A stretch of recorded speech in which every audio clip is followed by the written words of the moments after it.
নিয়ে ঘুরে বেড়াচ্ছে সিভিক ভলেন্টিয়ার, যেখানে কলকাতা হাইকোর্টের স্ট্যান্ডিং নির্দেশ আছে, ভার্ডিক্ট আছে যে সিভিক ভলেন্টিয়ারদেরকে কোনোভাবে ল অ্যান্ড অর্ডার মেনটেনের কাছে ব্যবহার করা যাবে না। সিভিক ভলেন্টিয়ার লাঠি চার্জ করতে পারে না, হাতে লাঠি রাখতে পারে না।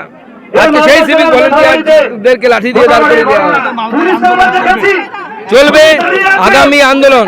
আজকে যেহেতু আমাদের যেতে দেওয়া হলো না, আমি আজকে এখান থেকে আমাদের আন্দোলন ঘোষণা করব। আগামী দিনে আমরা কবে আমরা কি আন্দোলন করব আমরা আজকে এখান থেকে ঘোষণা করব। সম্পূর্ণভাবে অগণতান্ত্রিক।